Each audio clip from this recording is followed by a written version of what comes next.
హల్లెలూయా. Good morning. మరొక పునరుద్ధానపు దినాన్ని ప్రభు మనకు అనుగ్రహించున్నాడు. ఆయన సన్నిధికి వెళ్ళి ఆయన ఆరాధించినట్లుగా మన హృదయాలను సిద్ధపరుచుకుందాం. చిన్న ప్రార్థన. పరిశుద్ధుడా, నీకు వందనములయ్యా. నీ మందిరములో, నీ సన్నిధిలో నీ బిడలతో కలిసి ఆరాధించుకున్నట్టు, ఈ దినమంతా నిన్ను ఘనపరచుటకు, నీ మేలులు తలంచి స్తుతించుటకు, నీ ఎడల విశ్వాస్యతను కనపరుచున్నట్లుగా మేము బ్రతుకుటకు మరో రోజు మాకు ఇచ్చినందుకే వందనములయ్యా. నీ మందిరమును నాయన మేము ప్రేమించేవారిగా, నీ సన్నిధిలో మేము ఆనందించేవారిగా ఉండటకు సహాయం చేయమని క్రీస్తు నామములో అడుగుచున్నాము తండ్రి, ఆమేన్. దేవుని స్తోత్రం. ఆదివారం అనగానే ఆలస్యంగా నిద్ర లేవటం ఈరోజు అనేకులకు అలవాటైపోయింది. లోకంలో మనం వారమంతా మన ఉద్యోగాలకి, స్కూల్స్కి, మరి అక్కడికి ఇక్కడికి పనుల మీద తిరుగుతుంటాం. ఆదివారం దేవుని కృప వలన మనకి ఇంకా సెలవు దినంగానే ఉంది. అది విశ్రాంతి దినమని పిలువబడుతుంది. అంటే నిద్రపోవడానికి కాదండి, ప్రభువునందు ఆనందించడానికి, ప్రభువునందు విశ్రమించడానికి, ప్రభువు సన్నిధిలో రిలాక్స్ అవ్వడానికి. అంతేగాని మరి ఆదివారం నాడు అనవసరమైన పనులు పెట్టుకొని దేవుని మందిరాన్ని నిర్లక్ష్య పెట్టకూడదు. అభిప్రాయ అలా కాదండి. మేము ఆదివారం అంటే మందిరానికి వెళ్ళక మానమండి. ఖచ్చితంగా మేము మందిరానికి వెళ్తామండి. అందుకే మొదటే ఆ మందిరానికి వెళ్ళేసేసి ఆ తర్వాత ఇంకేమన్నా పనులు ఉంటాయి చూసుకుంటుంటామండి అన్నట్టుగా కొంతమంది చెబుతుంటారండి. ఆదివారము ఆలయానికి వెళ్ళేది అలవాటుగా కాదు, ఆచారంగా కాదు, అదేదో ఒక డ్యూటీ లాగా, లేకపోతే దేవుడు ఏదన్నా కోపపడతాడనో, లేకపోతే దేవుడు ఆశీర్వదించడనో, లేదా ఆశీర్వాదాలు తెచ్చుకుందామనో, లేక మంచి మత వైరాగ్యాన్ని కలిగినామని అందరికీ చూపించుకుందామనో, లేక ఆ సందర్భంలో చేర్చి వాళ్ళందరినీ కలిసి పలకరించుకుందాం, మన యొక్క గొప్పతనాలు చెప్పుకుందామనో చాలామంది వాళ్ళ మందిరాలకు వెళ్తున్నట్టు కనబడుతున్నారండి. మీరు అదే ఉద్దేశంతో వెళ్తున్నారా? నేను వెళ్ళకపోతే పాటలు ఉండవండి అక్కడ, నేను పాటలు పాడాలని వెళ్తున్నారా? నేను వెళ్ళకపోతే ప్రసంగం చేసేవాళ్ళు ఉండరు, అందుకే నేను డ్యూటీగా ప్రసంగం చేయడానికి వెళ్తున్నాను అంటున్నారా? అసలు నా దగ్గరే తాళం చేతులు ఉంటావండి మందిరానివి. నేను వెళ్ళకపోతే మందిరం తెరవబడదు కాబట్టి అందరికంటే ముందే వెళ్ళి తలుపు తీస్తున్నానని సరిపెట్టుకుంటున్నారా? ఇటువంటి పరిస్థితుల్లో మనం మందిరాన్ని వెళ్ళేవారిగా ఉంటే, మందిరంలో పనులు చేసేవారిగా ఉంటే దేవుడు మన ఎడల ఎంత మాత్రము ఆనందించడండి. మందిరానికి వెళ్ళటం అనేది దేవుని సన్నిధికి వెళ్ళటం. ఇట్స్ నాట్ ఒక బిల్డింగ్ కోసం కాదు, దేవుని సన్నిధి. ఎక్కడ ఇద్దరు ముగ్గురు నా నామంలో కూడి ఉంటారు, వారి మధ్యన ఉంటారు అన్నారు. క్రీస్తు రక్తములో కడగబడిన విశ్వాసులందరూ ఏకముగా కూడి ఒకరినొకరు ప్రేమ చూపుటకు, పురిగొల్పుకొనుటకు, సమాజంగా కూడుకోవాలన్నది దేవుని వాక్యం సెలవిస్తుంది. కాబట్టి మందిరమునకు పోయినప్పుడు నీ ప్రవర్తన జాగ్రత్తగా చూచుకో. మందిరం అనేది ఒక విహార స్థలం కాదు, లేక విలాస స్థలం కాదు, లేకపోతే ఒక మూవీ హాల్కి వెళ్ళినట్టు, ఒక షోకి వెళ్ళినట్టు. ఏంటండి ఏంటో ఏదో మందిరంలో ఇవాళ షో బాగా జరిగింది అంటారంట, ఆరాధన బాగా చేస్తే. మందిరంలో ఆరాధన షో కాదండి, పర్ఫార్మెన్స్ కాదు అక్కడ సేవకులు చేసేది, లేక గాయకులు పాడేది. ఇది ఒక పర్ఫార్మెన్స్గాను, ఒక షోగాను, ఒక వినోదంగాను, ఒక కాలక్షేపంగాను, ఒక ఎంటర్టైన్మెంట్గాను తీసుకున్నామంటే మనకంటే దౌర్భాగ్యులు మరొకరు ఉండరండి. నేను నా దేవుని మందిరానికి ఆయన్ని ఆరాధించడానికి వెళుతున్నాను, ఆయన చేసిన మేళ్లను బట్టి ఆయన్ని స్తుతించడానికి వెళుతున్నాను, ఆయన సందేశాన్ని వినడానికి వెళుతున్నాను, ఆయన సన్నిధిలో నాకు చేసిన మేళ్ల కొరకు కృతజ్ఞతార్పణలు చెల్లించడం కొరకు నేను మందిరానికి వెళుతున్నానన్న ఉద్దేశంతో మనం కృతజ్ఞతతో, స్తుతితో దేవుని సన్నిధికి వెళ్ళాలి.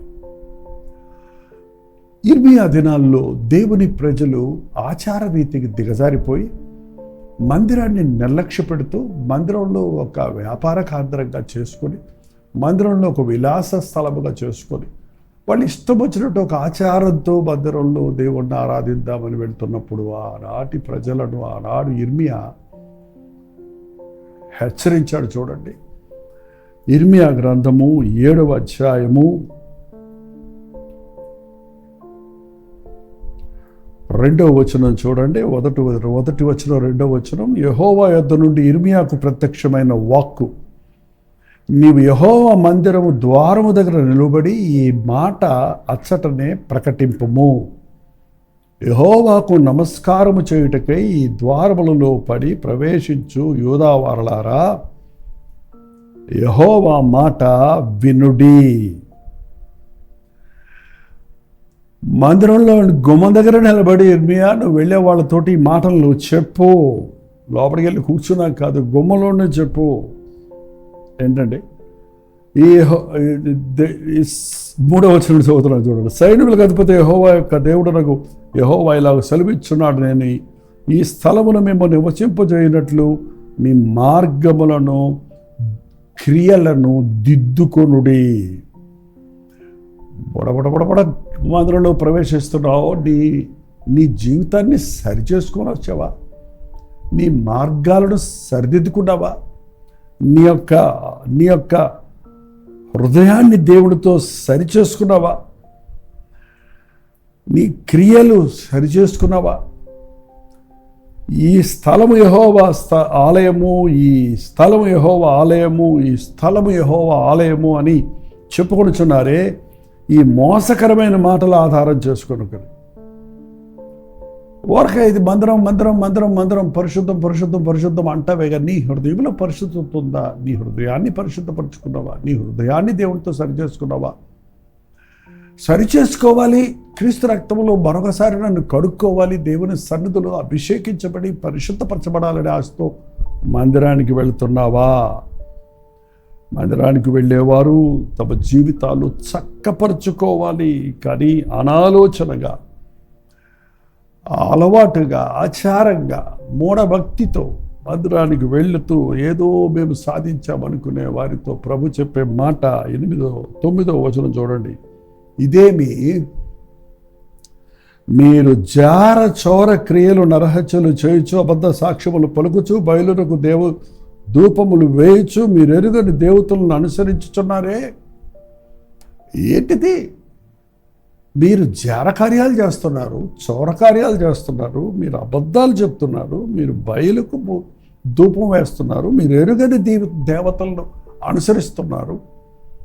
అబ్బబ్బబ్బబ్బా, ఈరోజు చూడండి, విశ్వాసులు అనబడిన వారి జీవితాల్లో ప్రత్యేకత కనపడుతుందా?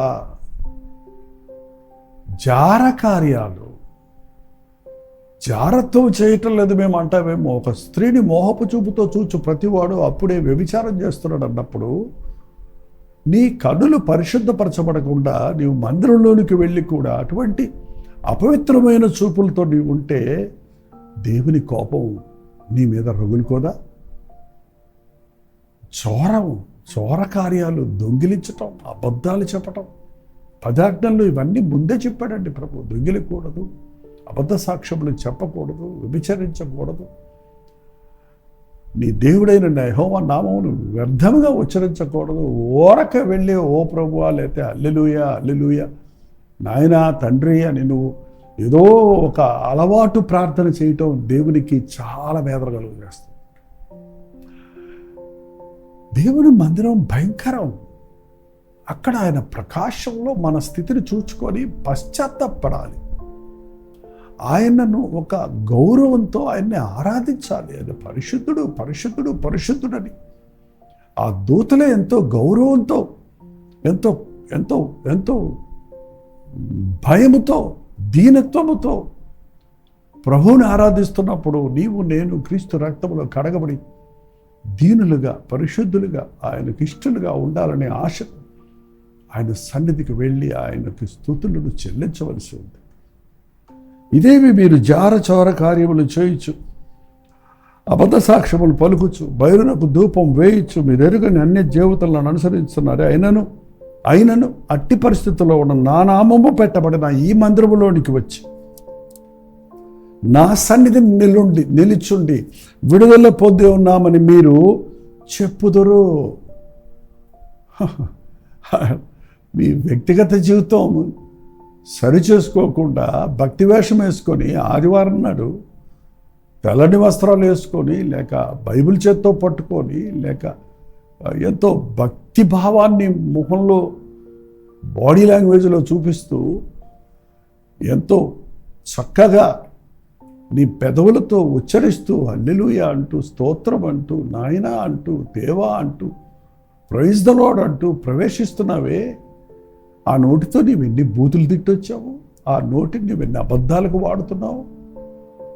ఆ యొక్క దేవుని మందిరంలోనికి రాకముందు నీవు రాత్రంతా ఎక్కడ గడిపొచ్చావు, ఎవరితో గడిపొచ్చావు, ఏ మూవీ హాల్లో ఉన్నావు, ఏ అపవిత్రమైన కార్యాలు చేసుకుంటున్నావు. అవన్నీ ప్రక్షాళన చేసుకోవడానికి ఆ స్నానం చేసి వచ్చేస్తే పోద్దనుకుంటున్నారా? అయ్యో, నీ ప్రవర్తన మార్చుకోకపోతే, నీ ప్రవర్తన చక్కదిద్దుకోకపోతే, ఆదివారం భక్తి, సోమవారం నుండి భుక్తి అన్నట్టు మందిరంలోకి వచ్చినప్పుడు ఎక్కడ లేని భక్తిని చూపిస్తూ బయటికి వెళ్ళినప్పుడు ఇష్టానుసారంగా జీవిస్తుంటే అటువంటి స్థితి ఎంతో భయంకరమైన స్థితి అండి. ఉంటే మెచ్చగుండు, లేకపోతే చల్లగుండమన్నాడు ప్రభు. చర్చిలో ఒక పేరు, డ్యూటీలో ఒక పేరు పెట్టుకునే వాళ్ళు కొందరు ఉంటే ఏంటంటే బయట ఒక ప్రవర్తన, మందిరంలో మరొక ప్రవర్తన కలిగిన వారిగా అనేకులు ఉండటం ఈ రోజున చూస్తున్నాం కదా.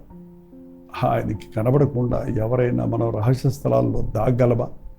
ఆయన మన భక్తి వేషాలు చూసేవాడు కాదు, మన అంతరంగాన్ని చూసేవాడు.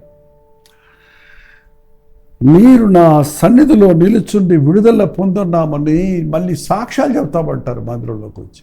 నాకు దేవుడు ఆమెయిల్ చేశాడు, నాకు ఈమెయిల్ చేశాడు, నన్ను రోగాలని స్వస్థపరిచాడు, నా కష్టాలు తీర్చాడు, నా ప్రార్థనకు జవాబు ఇచ్చాడు, నాకు డబ్బులు దొరికి ఇచ్చాడు, నాకు ఆస్తి ఇచ్చాడు, నాకు ఉద్యోగం వచ్చిందని చెప్తారే కానీ దేవుడు నీకు చేసిన మేళ్ళని గురించి నువ్వు చెప్పడం కాదయ్యా. ఆయన మేలు చేసేవాడు చేస్తూనే ఉంటాడు. మేలు చేస్తున్న దేవునికి నువ్వేం చేశావు, మేలు చేస్తున్న దేవుని పట్ల నువ్వెంత యథార్థంగా భయభక్తులు కలిగి జీవిస్తున్నావు అన్నది చాలా ప్రాముఖ్యమైంది. దేవుడు ప్రేమించేవాడు, క్షమించేవాడు, ఇచ్చేవాడు. మేము వచ్చి విడుదల పొందాము అని చెబుతున్నారు. ఎందుకు? ఈ హేయ క్రియలన్నీ జరిగించటకైనా మీరు విడుదల పొందితిరి. నాదని చాటబడిన ఈ మందిరము మీ దృష్టికి దొంగల గుహ అయిందా? ఆలోచించండి. దొంగోడండి దొంగతనం చేసి వచ్చి దొరల్లో కూర్చుంటాడు. దొంగతనం చేసి వచ్చి గుళ్ళో కూర్చుంటే భక్తులు అనుకుంటారు కదా. దొంగ దాక్కోవటానికి ఉపయోగించే స్థలంగా ఇవాళ యేసయ్య నామాన్ని ఉపయోగించి చాలామంది దొంగలు చేసేయన్నీ చేసి యేసునామము అని ఉచ్చరించటం, యేసునామములో వేషధారులుగా ఉండటం చూస్తున్నామండి. ఇవి అంచె దినాల్లో, ఇర్మియా దినాల్లో లాగానే ఈ రోజుల్లో మందిరాలలో ఇటువంటి స్థితి కనబడుతుంది.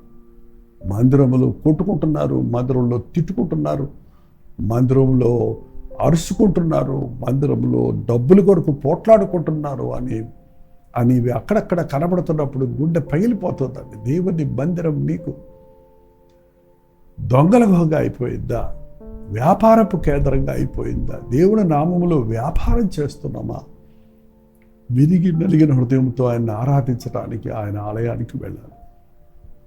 వారములో మనం చేసిన తప్పులన్నీ తెలుసుకుంటానికి, పశ్చాత్తాపడడానికి, ఒప్పుకొని విడిచిపెట్టి క్రీస్తు రక్తంలో కడగబడట కొరకు మన జీవితాన్ని చక్కపరుచుకోవటానికి మందిరానికి వెళ్ళాలి.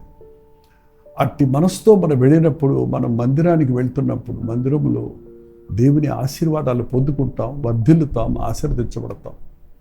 కేవలం ఆదివారం ఆలయానికి వెళ్ళి వచ్చిన వాళ్ళందరూ ఆశీర్వదించబడరు. ఆదివారం ఆలయానికి వెళ్ళే వాళ్ళందరూ పరలోకంలో ఉండరన్నది తథ్యం. ఆయన నామములో మనం ఎంతగా పాటలు పాడాము, ఆయన నామములో మనం ఎంత గొప్పగా ఏమేమి చేశామని చెప్పుకోవటం కాదండి. నీ అంతరంగంలో విరిగి నలిగిన హృదయాన్ని పొందావా? శుద్ధ హృదయాన్ని పొందావా? పరిశుద్ధాలంకారములు ధరించి ఆయన ఆరాధించడం కొరకు ఆయన ఆలయానికి వెళుతున్నావా అన్నది చాలా ప్రాముఖ్యమైనది. రండి, ప్రభు సన్నిధిలో మనల్ని మనం తగ్గించుకొని మన స్థితిని మనం ఎరుగుటకు, మన జీవితాలు చక్కబెట్టుకున్నటకు, ఆయన స్వరమును వినుటకు, ఆయన చిత్తానుసారంగా బ్రతుకుటకు ఆయన ఆలయాలకు వెళదాం. ప్రార్థన. పరిశుద్ధుడ, ప్రేమగల తండ్రి, ఆచార భక్తిలోనికి దిగజారిపోయిన నేటి క్రైస్తవ్యాన్ని కనికరించయ్యా. మందిరము ఈ కాబోదు అనే మాట, నా సన్నిధి విడిచెను అనే మాట మా మందిరాల పట్ల లేకుండా, నాయన షిలోయోమిలోని మందిరమును నాయన నీవేం చేసావు అదే నేను మీ మందిరాలకు చేస్తాను మీరు ఇలా ప్రవర్తిస్తే అని ఆనాడు ఇర్మియా ద్వారా హెచ్చరించినట్లు తండ్రి, ఎప్పుడైతే ఆయన మందిరమును మేము నిర్లక్ష్యం చేస్తామో అక్కడ నీవు ఉండవని నీవు వదిలిపెట్టినప్పుడు మా స్థితి అధోగతికి దిగజారుతుందని, మా మందిరాలు నాశనమైపోతావని, అవి మూయబడతావని, అవి పరుల చేతుల్లోనికి వెళుతున్నవని మేము బైబిల్లో చూస్తున్నామయ్యా. అట్టి స్థితికి మేము కారకులము కాకుండా దేవా మాకిచ్చిన మందిరములను ప్రార్థనతో నింపుటకు, దేవుని సన్నిధి నిలిచి ఉండనట్లుగా విరిగి నలిగిన హృదయంతో నిన్ను ఆరాధించుకున్నట్టు ఆ మందిరము సమస్త జనులకు ప్రార్థనా మందిరం అనబడాలను అని చెప్పిన మాట నెరవేర్చుటకు మా ఒక్కొక్కరికి నీ సహాయం చేయమని క్రీస్తు నామములో అడుగుచున్నాను తండ్రి. ఆమేన్. మన తండ్రి అయిన దేవుని యొక్క ప్రేమయు, కుమారుడైన క్రీస్తు యొక్క కృపయు, ఆదరణకర్త అయిన పరిశుద్ధాత్మ యొక్క సహవాసము కూడి వచ్చిన మనందరికీ ఇప్పుడున్నో సదాకాలము తోడై ఉండును గాక. ఆమేన్. దేవుని స్తోత్రం. దేవుని మందిరంలోనికి వెళ్ళినప్పుడు మన ప్రవర్తన జాగ్రత్తగా చూసుకుందాం. అనాలోచనగా మనం దేవుని సందులో మాట్లాడటం కానీ, మనం ఇష్టం వచ్చినట్లు నిర్లక్ష్యంగా మందిరాలకు వెళ్ళి రావటం వల్ల ఎటువంటి ప్రయోజనం లేదు. సరిగదా, మనం మరింత అపరాధులమవుతామని బైబిల్ హెచ్చరిస్తుంది. మీ ప్రార్థన అవసరతలు, భారాలు, మీ ఆధ్యాత్మిక స్థితి విషయాలు మీకోసం ప్రార్థన చేయాలని ఆశిస్తే 954041 నెంబర్కి, ఇతర దేశాల్లో ఉంటే 9100100800 టెక్స్ట్ లేక వాయిస్ మెయిల్ పంపించండి. మీరు ఫోన్లు చేస్తే అన్ని వేల ఫోన్లు మేము ఎత్తలేం కాబట్టి మీ వాట్సాప్లో అన్ని పరిశీలించి తగిన సమయంలో మీ కొరకు ప్రార్థిస్తున్నాం. ప్రవచితమైతే కల్వరి చర్చిలో జరిగే ఆరాధనలు మీకు షేర్ చేస్తున్నాం. మీరు కూడా మీ మందిరాలకు మొదటగా వెళ్ళండి. వెళ్ళొచ్చిన తర్వాత ఆ వాక్యం కూడా విని మరింతగా ఆధ్యాత్మికంగా బలపడండి. అలాగే మధ్యాహ్నం 3 గంటలకి హెచ్చరిక, రాత్రి 9 గంటలకి కల్వరి ప్రతి తోడిలో మళ్ళీ కలుసుకుందాం. దేవుని మహాకృప మీకు తోడేడు గాక. ఉదయ